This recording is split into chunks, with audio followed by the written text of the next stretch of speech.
Welcome back to Kapil physics classes. बच्चों, आज की इस वीडियो में हम क्लास 12 के लिए टर्म 1 से रिलेटेड कुछ इंपॉर्टेंट न्यूमेरिकल्स और कंसेप्चुअल क्वेश्चन से सॉल्व करेंगे। चलिए बच्चों, बात करते हैं आज के पहले क्वेश्चन की। पहला क्वेश्चन ये है कि क्वेश्चन में बोला गया है a charged ball B hang from a silk thread S which makes an angle theta with a large charged conducting sheet P as shown in figure. आगे पूछा गया है कि the surface charge density of the sheet is proportional to. मतलब क्या हुआ, बड़े ध्यान से आपको सुनना है बच्चों। क्वेश्चन में बोला गया है कि यह है हमारे पास में एक चार्ज्ड शीट दे रखी है। फिर हमने एक बॉल ली, बॉल के ऊपर कुछ चार्ज है, उसे एक सिल्क थ्रेड से बांधकर शीट के नजदीक में लटकाया। तो जब वो उसके नजदीक रखी गई तो इस शीट के इलेक्ट्रिक फील्ड की वजह से वो बॉल रिपेल हुई और यहां पहुंच जाती है। और ये कुछ इस तरीके से पोजीशन सेट करती है कि शीट और थ्रेड के बीच में जो एंगल बनता है वो एंगल थीटा आपको गिवन है। तो क्वेश्चन में पूछा यह गया है कि इस पर्टिकुलर कंडीशन में इस शीट के लिए जो सरफेस चार्ज डेंसिटी होगी वो किस चीज के प्रोपोर्शनल होगी। उसके लिए दिए हुए ऑप्शंस में से आपको करेक्ट ऑप्शन चूज करना है। तो सुनेंगे बच्चों बड़े ध्यान से, एक मोस्ट इंपॉर्टेंट क्वेश्चन है। जैसा कि क्वेश्चन में कहा गया है कि इस शीट के ऊपर है ये पॉजिटिव चार्ज, तो सबसे पहले होगा ऐसा कि जैसे ये शीट यहां पर रखी गई है तो ये चारों तरफ अपना एक इलेक्ट्रिक फील्ड क्रिएट करेगी। क्या क्रिएट करेगी बच्चों? ये इलेक्ट्रिक फील्ड। तो यहां का जो इलेक्ट्रिक फील्ड यहां सारे रीजन में क्रिएट हुआ होगा, उस इलेक्ट्रिक फील्ड की जो अपनी यहां वैल्यू रही होगी ई की, वो इलेक्ट्रिक फील्ड की वैल्यू बच्चों हमें मिलेगी सिग्मा बाई 2 एप्सिलॉन नॉट। ये सभी आपने एक बेटा कॉन्सेप्ट पढ़ा होगा, उसके अकॉर्डिंग ये शीट अपने चारों तरफ किसी भी पॉइंट पर जो इलेक्ट्रिक फील्ड इंटेंसिटी क्रिएट करेगी वो तो होगी इतनी। क्योंकि अब हमें पता है ये जो बॉल है जो यहां रखी गई है, इसका चार्ज भी है और अपना मास भी है। तो इसका जो अपना मास होगा उसकी वजह से इस बॉल का जो वेट होगा वो वर्टिकली डाउनवर्ड एक्ट करेगा mg। क्या करेगा? वर्टिकली डाउनवर्ड एक्ट करेगा mg, जिसकी वजह से इस सिल्क थ्रेड के अंदर डेवलप होगी टेंशन T। टेंशन जो यहां पर डेवलप हुई है वो मैंने मान लिया बच्चों कितनी है? T। दूसरी बात, जब इस इलेक्ट्रिक फील्ड के अंदर जो इस शीट ने यहां पर इलेक्ट्रिक फील्ड क्रिएट किया है, उस इलेक्ट्रिक फील्ड के अंदर जब ये चार्ज्ड बॉल रखी जाएगी तो इलेक्ट्रिक फील्ड उस चार्ज के ऊपर एक फोर्स लगाएगा। क्या लगाएगा बच्चों? फोर्स। आप मान लीजिए कि इस बॉल के ऊपर जो चार्ज है वो है क्यू। कितना है बच्चों? क्यू दे भी रखा है। और वो तो यहां पर जो इसके ऊपर ये फोर्स लगेगा, क्योंकि ये भी पॉजिटिव है और ये भी पॉजिटिव है, पॉजिटिव को क्या करेगा? रिपेल। तो यहां पर जो बेटा फोर्स लगेगा इलेक्ट्रिक फील्ड की वजह से F equals to Q E वाले फॉर्मूले से, वो फोर्स लगेगा इस साइड में जो कि होगा Q इंटू कितना? E। Q इंटू कितना होगा बच्चों? E। दूसरी बात, अब ये जो टेंशन है, ये टेंशन ना तो बिल्कुल वर्टिकल है और ना है हॉरिजॉन्टल। तो सबसे पहले हम इस टेंशन के करेंगे यहां पर कंपोनेंट रिजॉल्व। अगर आपको यहां इसके कंपोनेंट रिजॉल्व करने हैं तो आप मेरे कहने से पहले पॉइंट बी पर एक वर्टिकल लाइन ड्रॉ कीजिए और एक ड्रॉ कीजिए हॉरिजॉन्टल। अब क्योंकि ये एंगल थीटा है तो यहां पर जो बनने वाला ये एंगल होगा ये भी कितना होगा? थीटा। तो अब यहां पर टेंशन के जो कंपोनेंट बनेंगे, एक कंपोनेंट बनेगा इस साइड और ये जो कंपोनेंट यहां बना है वो होगा बच्चों टी कॉस थीटा। अब एक कंपोनेंट बनेगा इस साइड, तो इसका टेंशन का जो ये वाला कंपोनेंट होगा ये होगा टी साइन थीटा। अब आपको एक छोटी सी बात ये भी पता है, क्योंकि बॉल यहां पर स्टेबल कंडीशन में है, जब स्टेबल कंडीशन में तो ये सारे अपोजिट वाले फोर्सेस एक दूसरे को क्या करेंगे? बैलेंस। तो आप अब यहां पर मेरे कहने से इस पर बैलेंस कंडीशन अप्लाई कीजिए। तो जब बैलेंस कंडीशन आप अप्लाई करोगे तो यहां पर सबसे पहले हम लिखेंगे कि जो टी साइन थीटा होगा वो किसने बैलेंस किया बेटा? यहां पर क्यू ई ने। अब ये मान ली मैंने इक्वेशन नंबर 1। अब आपको पता है यहां पर टी कॉस थीटा को कौन बैलेंस कर रहा है? mg। तो ये हो जाएगा T cos theta equals to कितना? mg। ये मान लीजिए इक्वेशन नंबर कौन सी है बच्चों? सेकंड। अब आप मेरे कहने से फर्स्ट में डिवाइड कर दीजिए इक्वेशन सेकंड से। जब आप डिवाइड करोगे तो डिवाइड करने पर ये टी से टी कैंसिल होगा और साइन बाई कॉस कितना होगा? Tan theta. तो ये बन जाएगा बच्चों यहां पर tan theta equals to Q E और डिवाइड बाई आएगा कितना? mg। Q E divide by कितना? mg। लेकिन क्वेश्चन में पूछा गया था कि जो शीट की सरफेस चार्ज डेंसिटी होगी वो किस चीज के प्रोपोर्शनल होगी। तो अब आपको ये भी पता है यहां पर जो आई हुई है इलेक्ट्रिक फील्ड इंटेंसिटी है उसकी वैल्यू बेटा यहां पर कितनी है? मैंने इसे इक्वेशन 1 नाम दे दिया। इसके अकॉर्डिंग मैं यहां से लिखता हूं सीधे सीधे के यूजिंग फर्स्ट, आप पहली इक्वेशन का यूज कीजिए। तो उसके अकॉर्डिंग जब ई की वैल्यू हम यहां पुट करेंगे तो ये बन जाएगा बच्चों कितना, ये बनेगा टेन थीटा इक्वल्स टू में हो जाएगा क्यू बाई एम जी, और डिवाइड में आएगा और इनटू में आएगा ये ई की जगह पर लिखेंगे हम क्या, वो हो जाएगा सिग्मा बाई कितना, sigma by 2 epsilon not, sigma by कितना होगा 2 एप्सिलॉन नॉट। तो जब यहां से आप इस फॉर्मूले को बड़े ही गौर से देखेंगे तो आपको दिखाई देगा कि जो सरफेस चार्ज डेंसिटी है सिग्मा वो टेन थीटा के डायरेक्टली प्रोपोर्शनल है, टेन थीटा के डायरेक्टली प्रोपोर्शनल है। तो यहां से लिखेंगे कि जो सरफेस चार्ज डेंसिटी होगी सिग्मा वो डायरेक्टली प्रोपोर्शनल होगी टेन थीटा के। अब इसके अकॉर्डिंग आप ऑप्शन सेलेक्ट कर सकते हैं कि कौन सा ऑप्शन होगा। चलिए बच्चों बात करते हैं एक नए क्वेश्चन की। इस बार क्वेश्चन में बोला गया है कि आइडेंटिफाई द रॉन्ग स्टेटमेंट, मतलब आपके सामने ये 4 स्टेटमेंट्स हैं, इनमें से रॉन्ग स्टेटमेंट क्या है वो आपको सेलेक्ट करना है। तो पहले ऑप्शन में बोला गया है कि charge is a vector quantity, मतलब चार्ज एक वेक्टर क्वांटिटी है। Option B current is a scalar quantity, current scalar quantity है।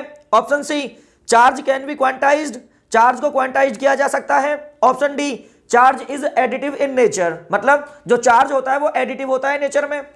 तो बच्चों जैसा कि आप सभी जानते हो जो चार्ज होता है वो होता है एक स्केलर क्वांटिटी, और ऑप्शन ए में दिया गया है कि charge is a vector quantity. तो यहां जो रॉन्ग स्टेटमेंट होगा वो है स्टेटमेंट ए। चलिए बात करते हैं बच्चों फिर से एक नए क्वेश्चन की। इस बार क्वेश्चन में बोला गया है कि isogonic lines are those for which, मतलब आपके सामने 4 स्टेटमेंट है फिर से, और इन स्टेटमेंट में से आपको सेलेक्ट करके बताना है कि आइसोगोनिक लाइन कौन सी होती है। तो बच्चों मैं आपको बता दूं आइसोगोनिक लाइंस वो होती हैं जिनके लिए डिक्लिनेशन की वैल्यू हर प्लेस पर सेम होती है, हर प्लेस पर कैसी होती है, सेम। तो इसके लिए जो करेक्ट ऑप्शन होगा वो होगा ऑप्शन ए, ऑप्शन ए। चलिए बात करेंगे फिर से एक नए क्वेश्चन की। इस बार क्वेश्चन में बोला गया है कि magnetic flux passing through a coil is initially 4 × 10⁻⁻⁴ weber, मतलब हमारे पास में कॉइल है जिसमें से इनिशियली 4 × 10⁻⁻⁴ वेबर फ्लक्स पास हो रहा है। फिर इन्होंने बोला है कि it reduces to 10% of its original value in time t second, मतलब फिर t सेकेंड के अंदर अंदर ये फ्लक्स अपनी ओरिजिनल वैल्यू का घटकर 10% रह जाता है। फिर आगे बोला गया है कि if the EMF induced is 0.72 millivolt, मतलब जब ये फ्लक्स चेंज हुआ तो फ्लक्स को चेंज होते समय जो वहां पर ईएमएफ इंड्यूस हुआ वो 0.72 मिलीवोल्ट था। तो इन्होंने कहा है then time T in second is, मतलब जो फ्लक्स को चेंज होने में टाइम लगा था वो कितना टाइम था, वो टाइम पूछा गया है। तो बड़े ही ध्यान से बच्चों आपको सुनना है। जैसा कि क्वेश्चन में इनिशियली जो फ्लक्स है φ1 वो दे रखा है आप सभी को 4 × 10⁻⁻⁴ वेबर। फिर इन्होंने बोला है कि ये फ्लक्स t सेकंड के अंदर, कितनी सेकंड्स के अंदर, t सेकंड्स के अंदर अपनी ओरिजिनल वैल्यू का डिक्रीज होकर रह जाता है केवल 10%। जब 10% रह जाएगा तो ये बच जाएगा बच्चों φ2 इक्वल्स टू कितना, जब इसका 10% निकालोगे तो वो आएगा 0.4 × 10⁻⁴ वेबर। तो ये डिक्रीज होकर रह जाएगा इतना। तो ये हो गया इनिशियल फ्लक्स, ये हो गया फाइनल फ्लक्स।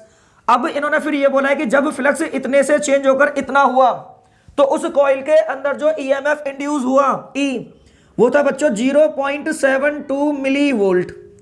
अब आप इस मिलीवोल्ट के वोल्ट बना लो तो ये हो जाएगा 0.72 × 10⁻³ वोल्ट। तो ईएमएफ इतना इंड्यूस हुआ तो आपको फाइंड करना है कि फ्लक्स को चेंज होने में जो ये टाइम लगा था वो टाइम t सेकंड्स के अंदर कितना था। आपको ये t फाइंड करना है बच्चों। तो जैसा कि आप सभी जानते हो आपने एक फॉर्मूला पढ़ा होगा E इक्वल्स टू माइनस का, ये होता है बच्चों कितना φ2 माइनस φ1 और डिवाइड बाई होता है कितना dt, change in time, change in time. Change in time को बेटे हम t भी ले सकते हैं। अब क्योंकि हमें निकालना है चेंज इन टाइम ये वाला, इसे चाहो तो dt लिख दो या t लिख दो। तो यहां से हम लिख सकते हैं, मैंने इसे t ही बोल दिया तो हम इसे लिख सकते हैं t इक्वल्स टू माइनस है तो अंदर मल्टीप्लाई कर दो तो ये हो जाएगा। अब आपके पास में φ1 तो होगा प्लस का और माइनस में हो जाएगा कितना φ2, माइनस में होगा φ2 और डिवाइड में आएगा ये e। अब आपको पता है φ1 कितना है, φ1 कितना दे रखा है, φ1 दे रखा है बच्चों कितना, ये 4 × 10⁻⁻ कितना 4 माइनस φ2 कितना है 0.4 × 10⁻⁻ कितना 4 डिवाइड बाई आएगा ई। अब ई कितना दे रखा है, वो है 0.72 इंटू 10⁻⁻3। अब आप इसे यहां से सॉल्व करेंगे और सॉल्व करने के बाद जो भी आपका आंसर निकल कर आएगा वही बेटा करेक्ट ऑप्शन होगा।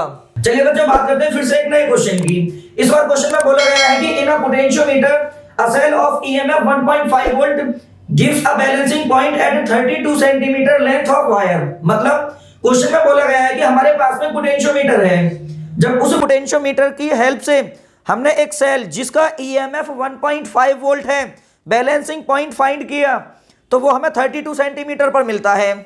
फिर इन्होंने आगे बोला है कि if the cell is replaced by another cell, फिर हमने उस सेल को किसी दूसरे सेल से रिप्लेस किया।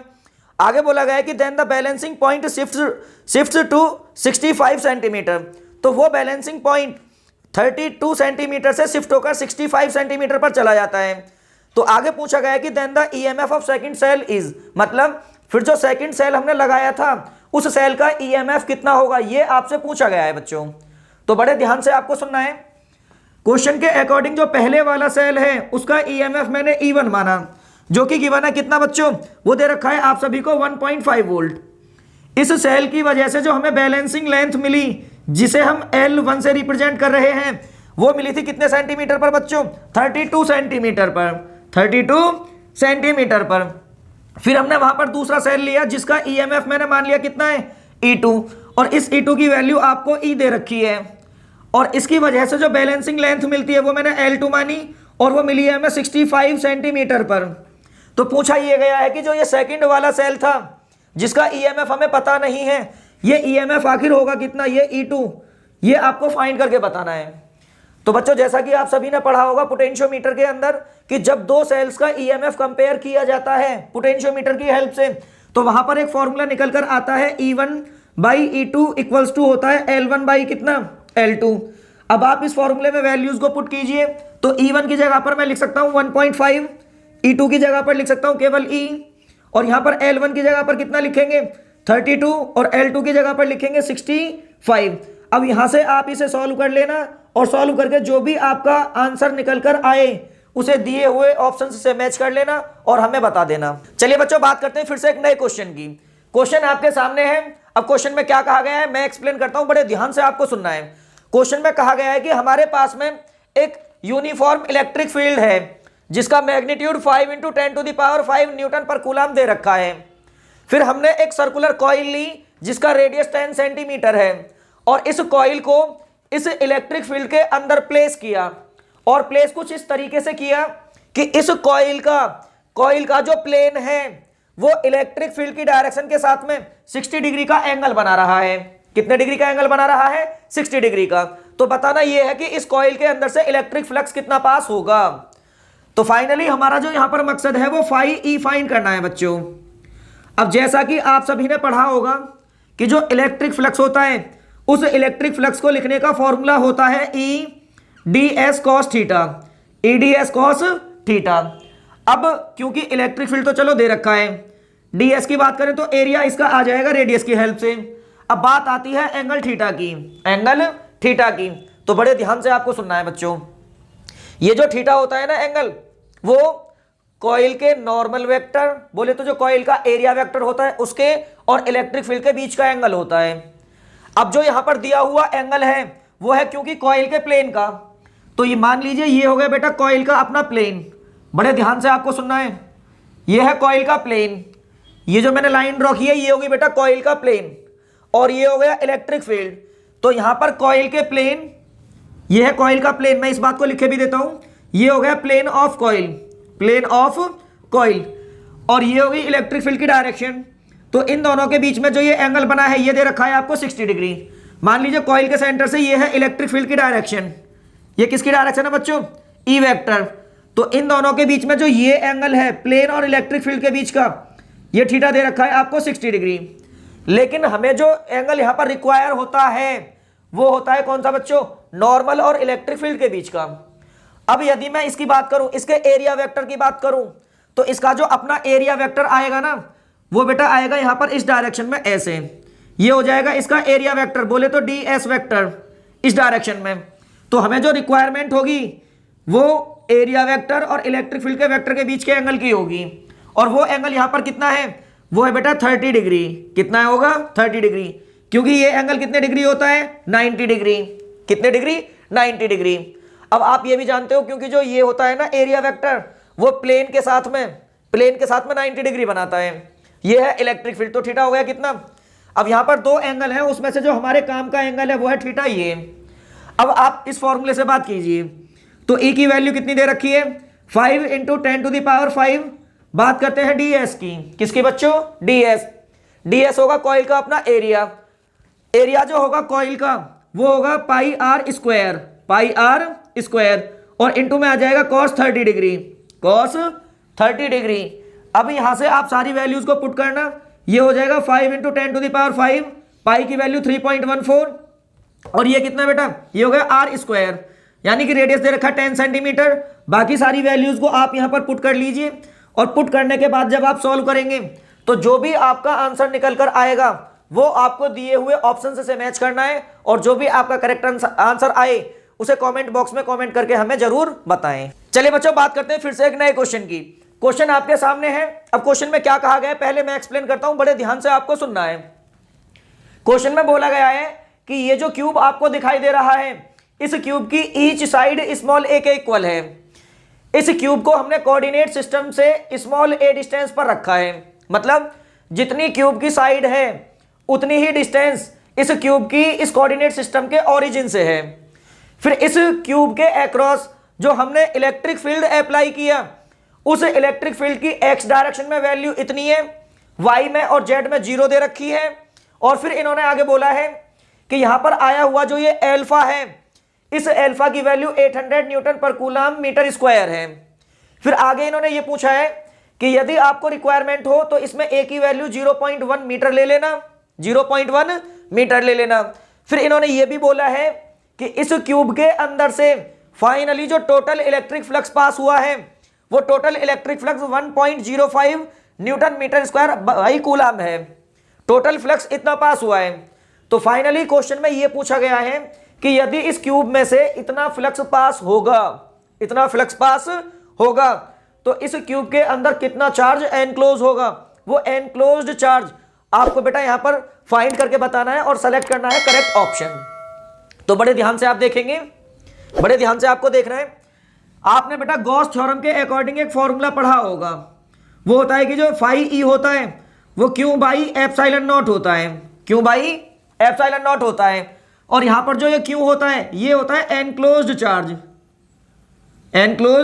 चार्ज, और यहां पर हमें एनक्लोज्ड चार्ज की ही वैल्यू फाइंड करनी है। जो हमारा फाइंड करने का मकसद है वो क्या है बेटा, एनक्लोज्ड चार्ज क्यू। तो यहां से अब यदि आप लिखना चाहो तो जो क्यू होगा वो हो जाएगा phi E into epsilon naught. अब फाई ई क्योंकि कितना होता है, फाई ई की वैल्यू दे रखी है आपको यहां पर कितना 1.05, और बात करते हैं एप्सिलॉन नॉट की। तो एप्सिलॉन नॉट की जो अपनी न्यूमेरिकल वैल्यू होती है वो होती है 8.85 इंटू 10⁻⁻12। जब आप इसे सॉल्व करेंगे तो सॉल्व करने के बाद फाइनली आपका जो भी आंसर निकल कर आएगा उस आंसर को आप दिए हुए ऑप्शन से मैच कर लेना, और वही आपके लिए बेटा इस क्वेश्चन का करेक्ट ऑप्शन होगा। चलिए बच्चों, बात करते हैं फिर से एक नए क्वेश्चन की। इस बार क्वेश्चन में बोला गया है कि in an inductive circuit by what value of phase angle does alternating current lags behind EMF. मतलब एक इंडक्टिव सर्किट के अंदर जो ऑल्टरनेटिंग करंट होता है और ईएमएफ होता है उसके बीच में फेज डिफरेंस कितना होता है, सिंपली आपसे ये पूछा गया है। तो जैसा कि बच्चों आप सभी जानते हो कि इंडक्टिव सर्किट बोले तो एल सर्किट के अंदर जो करंट और ईएमएफ होता है उन दोनों के बीच में फेज डिफरेंस होता है π/2 एंगल से। कितने एंगल से, π/2 एंगल से। तो इसके लिए जो करेक्ट ऑप्शन होगा वो होगा π/2, बोले तो ऑप्शन बी। अब बच्चों बात करते हैं फिर से एक नए क्वेश्चन की।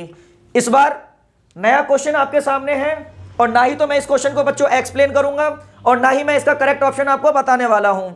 आप इसे खुद ही सॉल्व करेंगे, और जो भी आपका आंसर निकल कर आए उसे कमेंट बॉक्स में कमेंट करके हमें जरूर बताएं। और हाँ बच्चों, यदि आप हमें कमेंट करके नहीं बताते हैं तो हम ये समझेंगे कि आपने ये क्वेश्चन सॉल्व ही नहीं किया, आप सीधे आगे बढ़ चुके हो। तो जरूरी ये है कि आप कमेंट करके हमें बताएं। चलिए बच्चों, बात करते हैं फिर से एक नए क्वेश्चन की। इस बार क्वेश्चन में बोला गया है कि the amount of work done in increasing the voltage across the plates of a capacitor from 5 volt to 10 volt is। मतलब हमारे पास में कैपेसिटर है जिसके अक्रॉस इनिशियली जो वोल्टेज अप्लाई हमने किया हुआ है वो है 5 वोल्ट। अब हमें वो पोटेंशियल 5 वोल्ट से इंक्रीज करना है 10 वोल्ट तक। तो बताना ये है कि जब कैपेसिटर के अक्रॉस अप्लाइड वोल्टेज जितना जो 5 वोल्ट है उसे बढ़ाकर हम 10 वोल्ट करेंगे तो ऐसा करने में जो वहां पर वर्क डन हुआ होगा वो वर्क डन कितना होगा, वर्क डन कितना होगा। तो बड़े ध्यान से आपको सुनना है बच्चों। मान लीजिए ये है हमारे पास में कैपेसिटर जिसकी कैपेसिटी दे नहीं रखी तो वो मैंने अपनी मर्जी से सिलेक्ट कर ली। अब क्योंकि आपको पता है इसके लिए जो हमने इनिशियली वोल्टेज अप्लाई किया वो V1 इक्वल्स टू दे रखा है बच्चों 5 वोल्ट। कितना दे रखा है 5 वोल्ट। बाद में इन्होंने कहा है कि ये जो पोटेंशियल हमने अप्लाई किया है वो 5 वोल्ट से इंक्रीज करके हमें करना है 10 वोल्ट। तो ये फाइनल वोल्टेज मैंने V2 मान लिया और पूछा यह गया है कि इस वोल्टेज को 5 वोल्ट से इंक्रीज करके 10 वोल्ट करने में जो हमें यहां पर वर्क करना पड़ा होगा वो वर्क डन कितना होगा, उसके लिए आपको करेक्ट ऑप्शन चूज करना है। तो बेटा बड़े ध्यान से सुनेंगे क्योंकि आप सभी एक छोटी सी बात जानते हो, किसी भी कैपेसिटर को चार्ज करने में हमें जितना भी वर्क करना पड़ता है, जितना भी वर्क करना पड़ता है वो कैपेसिटर के अंदर एक एनर्जी की फॉर्म में स्टोर हो जाता है। किसकी फॉर्म में स्टोर होगा, एनर्जी की फॉर्म में। तो आप पहले लेट कर लीजिए कि जब आपने 5 वोल्ट का पोटेंशियल दिया होगा तो कितना वर्क करना पड़ा होगा। तो यहां इतना पोटेंशियल देने के लिए जो वर्क डन होगा वो मैंने W1 मान लिया। अब वर्क डन होता है एनर्जी के बराबर। किसके बराबर, एनर्जी। और एनर्जी के लिए क्योंकि आपने एक फॉर्मूला पढ़ा है U equals to half CV square, और ये जो एनर्जी है यही किसके बराबर होती है, वर्क डन के। तो इस फॉर्मूले को पहले हम इनिशियल कंडीशन के लिए अप्लाई करेंगे। तो W1 जो होगा वो होगा 1/2 कैपेसिटी, क्योंकि कैपेसिटर की जो कैपेसिटी है वो दोनों ही केसेस में सेम रहेगी। तो C को C रहने दो और वहां जो V है उसे कर दो V1। कितना कर दो बच्चों, V1 का स्क्वायर हो जाएगा। दूसरा, अब फिर यदि हम उसे 10 वोल्ट का पोटेंशियल दें तो इतना पोटेंशियल देने में हमें कितना वर्क करना पड़ेगा, अब वो फाइंड कर लो। तो वो वर्क डन मैंने कितना मान लिया, W2। इस फॉर्मूले के अकॉर्डिंग ये बन जाएगा हाफ। C तो कांस्टेंट है क्योंकि दोनों में सेम रहने वाला है। बात करेंगे V की, तो V को कर दो V2 स्क्वायर। अब आपको क्योंकि निकालना है बेटा 5 वोल्ट से 10 वोल्ट का पोटेंशियल प्रोवाइड करने में कितना वर्क करना पड़ेगा, तो आपने निकाला यदि मैं केवल 5 वोल्ट का पोटेंशियल दूं तो इतना वर्क करना पड़ेगा, और यदि केवल 0 से 10 वोल्ट का पोटेंशियल दूं तो इतना वर्क करना पड़ेगा। तो 5 से 10 वोल्ट का जो पोटेंशियल प्रोवाइड करने का वर्क डन है यदि वो आपको चाहिए तो आप वर्क डन को आपस में क्या करोगे, माइनस। तो हमने लिखा बेटा देयरफॉर जो रिक्वायर्ड वर्क डन होगा W वो हो जाएगा W2 माइनस कितना, W1। अब जब आप इसे सॉल्व करोगे तो ये बन जाएगा बेटा कितना, 1/2 CV2 square minus 1/2 CV1 square. अब आप करेंगे क्या, यहां से C/2 कॉमन है, वो कॉमन ले लीजिए। V2 यहां पर है, V2 की वैल्यू कितनी दे रखी है, 10। कितनी दे रखी है बच्चों, 10। तो ये हो जाएगा 10 का होल स्क्वायर यानी 100 माइनस ये होगा कितना, V1 की वैल्यू कितनी दे रखी है, 5। जब आप इसका स्क्वायर पुट करोगे यहां पर तो बन जाएगा कितना, 25 बनेगा। अब आप इसे थोड़ा सा और सॉल्व कर लीजिए तो ये बनेगा 75/2 और इनटू में कितना आएगा, C। तो यहां पर जो हमें वर्क डन करना पड़ेगा ना बच्चों वो होगा इतना, चलिए बच्चों अब आपके सामने स्क्रीन पर ये 2 क्वेश्चंस हैं और ये 2 क्वेश्चंस आपको खुद ही सॉल्व करने हैं, और सॉल्व करके जो भी आपका आंसर आए उसे कमेंट बॉक्स में कमेंट करके हमें जरूर बताएं। बच्चों इस वीडियो में हम लास्ट करेंगे इन्हीं क्वेश्चंस के साथ में। अब ये वीडियो यदि आपको अच्छी लगी हो तो हमारे चैनल कपिल फिजिक्स क्लासेस को सब्सक्राइब करें और हमारी इन वीडियोस को ज़्यादा से ज़्यादा शेयर करें। और यदि आपके कोई पर्सनली डाउट्स भी हैं तो वो सारे डाउट्स आप हमें कमेंट बॉक्स में कमेंट करके भी बता सकते हैं। वो सारे डाउट्स की वीडियोस आपको